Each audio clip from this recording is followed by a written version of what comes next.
మత్తయి సువార్త 28వ అధ్యాయము.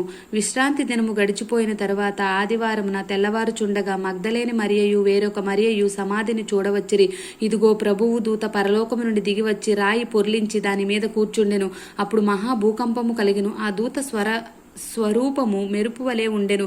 అతని వస్త్రము హిమమంత తెల్లగా ఉండెను. అతనికి భయపడుట వలన కావలివారు వణికి చచ్చిన వారి వలె నుండిరి.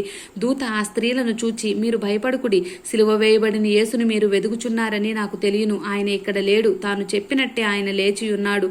రండి, ప్రభువు పండుకొనిన స్థలము చూచి త్వరగా వెళ్ళి ఆయన మృతుల్లో నుండి లేచి ఉన్నాడని ఆయన శిష్యులకు తెలియచేయుడి. ఇదిగో, ఆయన గలిలయలోనికి మీరు ముందుగా వెళ్ళుచున్నాడు, అక్కడ మీరు ఆయనను చూతురు. ఇదిగో, మీతో చెప్పితనెను. వారు భయముతోనూ మహా ఆనందముతోనూ సమాధి యొద్ద నుండి త్వరగా వెళ్ళి ఆయన శిష్యులకు ఆ వర్తమానము తెలుప పరిగెత్తుచుండగా యేసు వారిని ఎదుర్కొని, మీకు శుభమని చెప్పెను.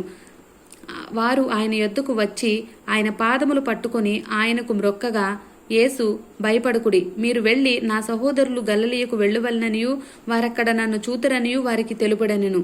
వారు వెళ్ళుచుండగా కావలి వారిలో కొందరు పట్టణములోనికి వచ్చి జరిగిన సంగతులన్నిటినీ ప్రధాన యాజకులతో చెప్పిరి. కాబట్టి వారు పెద్దలతో కూడి వచ్చి ఆలోచన చేసి ఆ సైనికులకు చాలా ద్రవ్యమిచ్చి, మేము నిద్రపోవుచుండగా అతని శిష్యులు రాత్రివేళ వచ్చి అతన్ని ఎత్తుకుని పోయిరని మీరు చెప్పుడి. ఇది అధిపతి చెవిన పడిన ఎడల మేము అతని సమ్మతపరిచి మీకేమియూ తొందర కలగకుండా చేతుమని చెప్పిరి. అప్పుడు వారు ఆ ద్రవ్యము తీసుకుని తమకు బోధించిన ప్రకారము చేసిరి.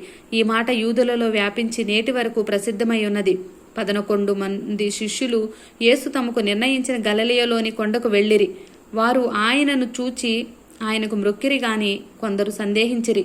అయితే యేసు వారి యొద్దకు వచ్చి, పరలోకమందును భూమి మీదను నాకు సర్వాధికారం ఇయ్యబడి ఉన్నది. కాబట్టి మీరు వెళ్ళి సమస్త జనులకును శిష్యులుగా చేయుడి.